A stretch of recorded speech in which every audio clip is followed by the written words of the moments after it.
있는데, 그런데 저도 가끔씩은 성질이 욱욱 올라오는 때가 있습니다.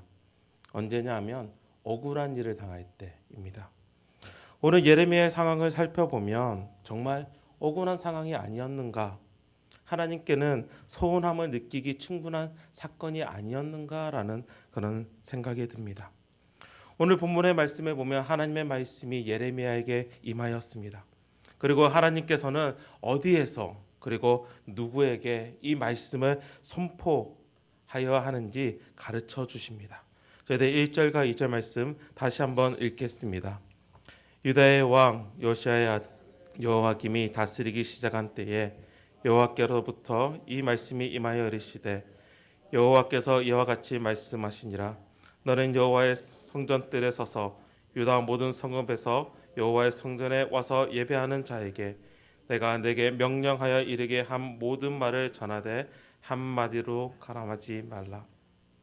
하나님께서는 예레미야에게 성전뜰로 가라 명하십니다. 그리고 그곳에 서서 성전에 와서 예배하는 자들에게 하나님께서 이르시는 그 말씀을 전하라라고 명령하십니다. 그리고 예레미야는 하나님께서 말씀하신 대로 그대로 따라 행합니다. 순종합니다. 하지만 그곳에서 일어난 일은 우리가 예상할 수 있는 일이 생긴 것이 아닙니다. 우리가 예상하는 일은 이 말씀이 하나님의 말씀에 순종하여 나아가는 일이니까, 그리고 성전에서 하는 일이니까 사람들이 듣고 따르겠지라고 생각할 수 있습니다. 오늘 말씀이 선포되는 것은 다름 아닌 성전의 뜰이었고, 그리고 그 이야기를 듣는 사람들은 도적도 아니고 시장에 어떠한 악한 사람들도 아닌 성전에 예배하러 온 사람이기 때문에 하나님의 말씀이 선포될 때에 그들이 따를 것이라는 예상을 할 수 있지만, 정말로 하나님의 말씀이 선포되자 오히려 분위기는 험악해졌습니다. 사람들이 모여들었습니다. 그리고 예레미야를 에워쌌습니다. 그들에게 선포된 하나님의 말씀이 어떠한 내용이기에 그들이 예레미야를 잡을 만큼 험악한 분위기로 만들었을까요? 자, 이제 3절에서 6절 말씀 함께 읽도록 하겠습니다. 3절에서 6절 말씀입니다. 그들이 듣고 그 악한 길에서 돌아오리라. 그들에게 재앙을 내리라 하던 뜻을 돌이키리라. 너는 그들에게 이와 같이 이르라. 여호와의 말씀에 너희가 나를 순종하지 아니하며 내가 너희 앞에 둔 내 율법을 행하지 아니하며 내가 너에게 나의 종 선지자들을 꾸준히 보내 그들의 말을 순종하라고 하였으나 너희는 순종하지 아니하였으니라. 내가 이 성전을 실로와 같이 되게 하고 이 성을 내 세계 모든 민족의 저주거리가 되게 하리라 하셨느니라. 하나님께서 예레미야를 통하여 이스라엘 백성들에게 선포한 내용을 쉽게 이야기를 한다면 돌아오라는 것입니다. 돌아오라는 것입니다. 회개하라는 것입니다. 하나님께서 지금 이스라엘 백성들에게 원하는 것은 다름이 아닌 율법을 지키고 하나님의 말씀에 순종하기를 원하시는 것입니다. 그리고 그것을 예레미야를 통하여서 이스라엘 백성들에게 이야기를 합니다. 하지만 우리는 여기서 문제를 봅니다. 하나님께서 이스라엘 백성들에게 원하시는 것은 회개인데 이스라엘 백성들의 귀에는 회개하라는 이야기보다 오히려 성전과 그리고 성읍에 대한 저주의 소리가 더 차 있다는 것입니다. 예레미야의 선포되는 말씀을 들은 제사장들과 선지자들과 백성들의 반응이 8절에서 9절에서 나옵니다. 제가 한번 읽어드리겠습니다. 예레미야가 여호와께서 명령하신 말씀을 모든 백성에게 전하기를 마침에 제자들과 선지자들과 모든 백성이 그를 붙잡고 이르되 내가 반드시 죽어야 하리라. 어찌하여 내가 여호와의 이름을 의지하여 예언하여 이르기를 이 성전이 실로같이 되겠고 이 성이 황폐하여 주민이 없으리라 하느냐 하며 그 모든 백성이 여호와의 성전에서 예레미야를 향하여 모여드니라. 하나님께서 예레미야를 통하여 하시는 말씀은 돌아오라, 율법을 지키라, 내 말에 순종하라 라는 것이 중요한 포인트인데 그들이 듣는 것은 무엇입니까? 오히려 성전이 무너질 걸까, 이 성읍이 예루살렘 성읍이 황폐해질 것을 오히려 들었다는 것입니다. 마치 아무리 중요한 이야기를 해도 그 안에 포인트를 이해하는 것이 아니라 자신이 듣고 싶은 말만 듣는, 그리고 그것으로 트집을 잡는 사람같이 행동하고 있습니다. 쉽게 예를 들면 이런 것 같습니다. 저를 사랑하는 어떤 분이 저에게 마태야, 살 좀 빼라, 운동 좀 해라, 너 그러다가 돼지 될 것 같아 라고 이야기하면 그분의 말의 포인트는 뭐죠? 살 빼라는 거잖아요. 다이어트 좀 하자 이거잖아요. 그런데 제가 그 다이어트를 하자 그 말을 쏙 빼먹고 뒤에 것만 들리는 거예요. 돼지 같아? 뭐? 하면서 그 사람에게 화를 내는, 약간 이런 식의 모습이 오늘 말씀에 나오는 제사장들과 선지자의 모습에서 보여주고 있습니다. 만약에 다시 처음 포인트로 돌아가면, 만약에 우리가 지금 예레미야의 입장에 있다면 억울하지 않겠습니까? 또한 하나님께 서운하지 않겠습니까? 만약 제가 그 자리에 있었다면 정말 억울하다라고 외칠 것 같습니다. 하나님의 말씀을 가지고 섰습니다. 하나님께서 말씀하셔서 순종하여서 그곳에서 하나님의 말씀을 외친 것입니다. 하지만 돌아오는 것이 고난이라면 억울하지 않겠습니까? 그리고 그 고난이 만약 듣는 자가 잘못 이해해서 생긴 것이라면 더 억울하지 않겠습니까? 그런데 이런 억울한 일은 우리가 그리스도인으로 살아가다 보면 늘 겪게 되는 일이라고 생각이 듭니다.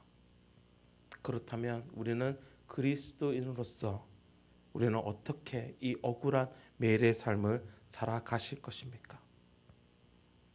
우리 생각에 만약 우리가 하나님의 말씀을 들고 이 세상 가운데 선다면 정말 하나님의 능력이 일어나서 그곳에서 정말 승승장구하며 나아갈 수 있다라고 생각할 수 있지만, 오히려 현실을 보면 그러한 일도 있겠지만 억울한 일을 당할 때가 더 많다는 것입니다. 그런데 중요한 것은 무엇이죠? 저희들이 어저께도 묵상하지 않았습니까? 예수님께서 마지막 명령으로 우리에게 주시는 것이 있는데 가서 제자 삼으라는 것입니다. 내가 너에게 가르쳐 분부한 모든 것을 그 사람들에게 나누어 주라는 것입니다.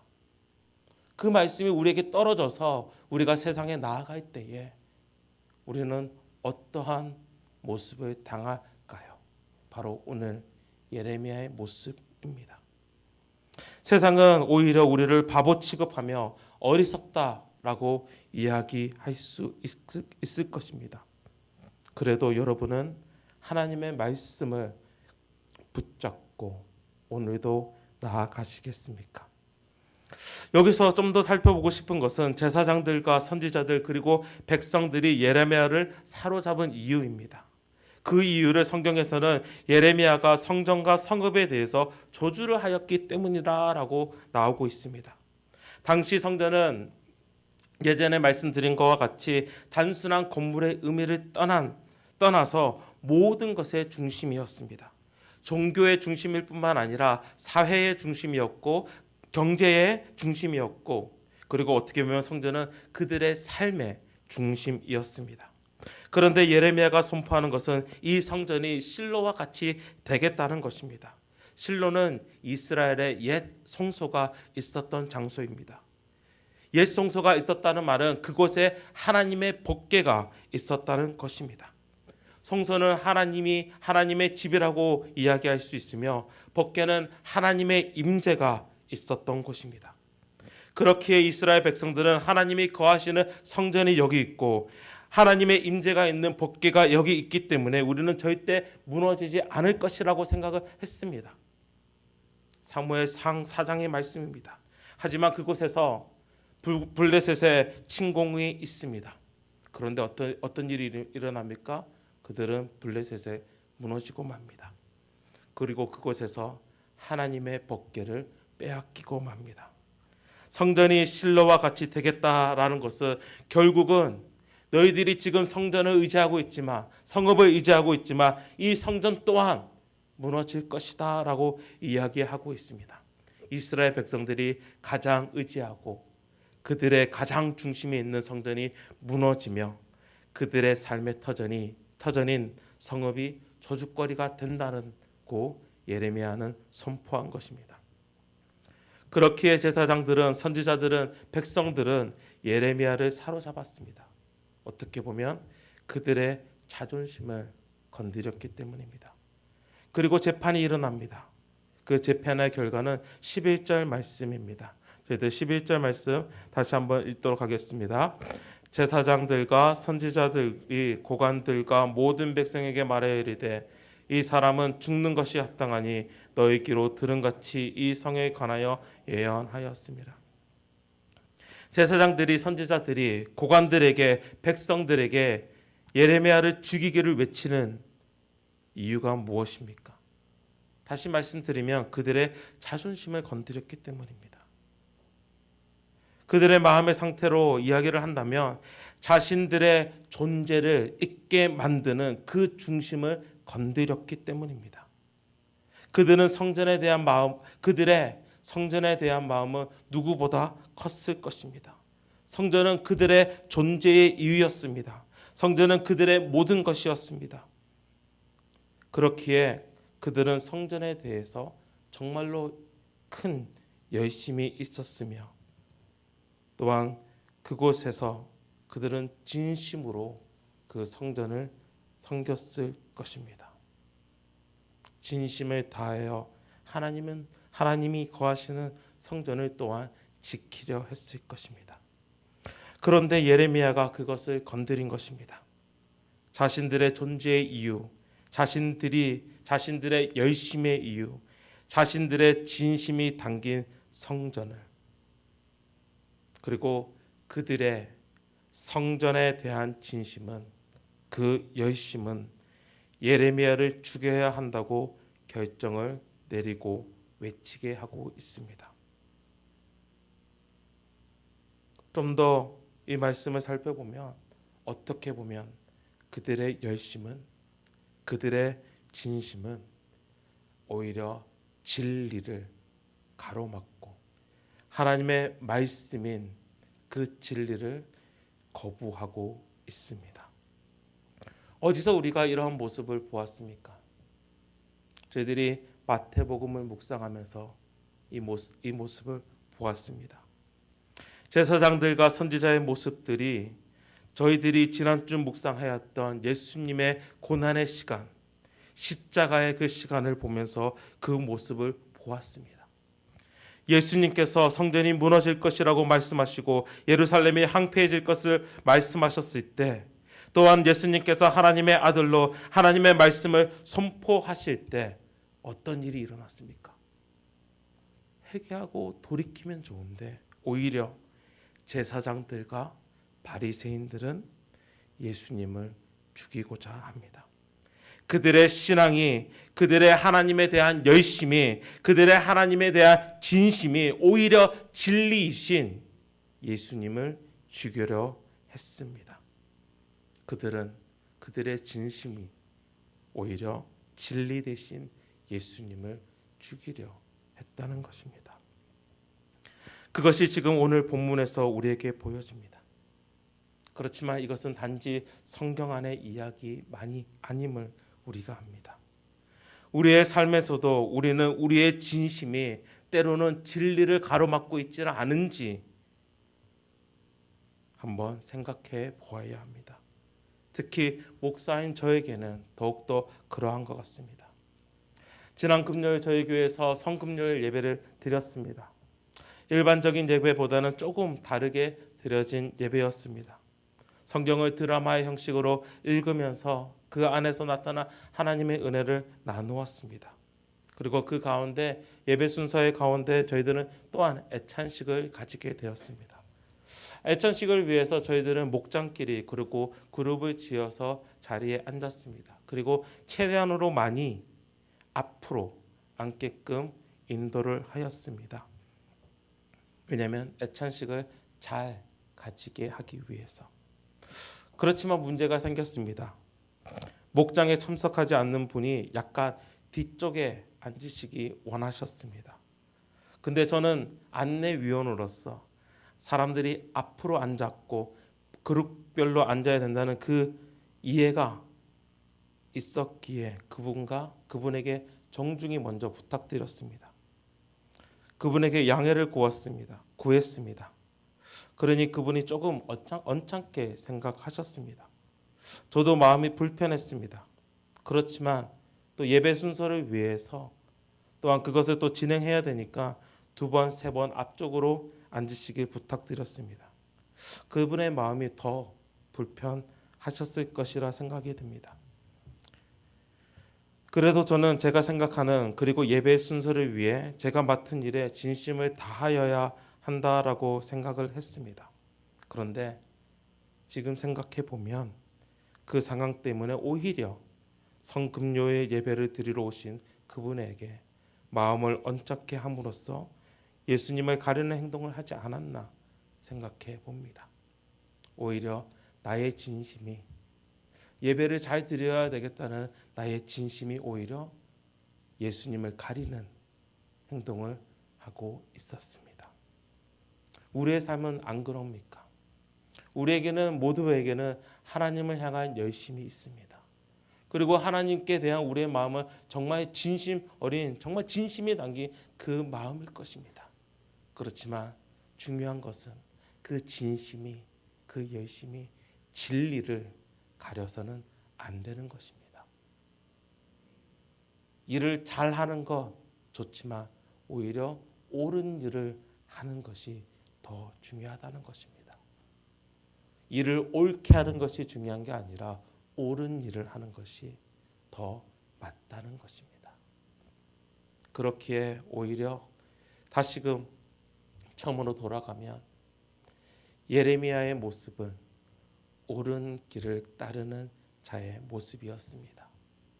그렇지만 그것을 방해하는 제사장들과 선지자들, 그들은 자신을 일에 옳게 행당하고 있지만 오히려 그 길은 옳은 길이 아니었다는 것입니다. 오늘 하루 하나님의 백성으로 나아가실 때 부탁드립니다.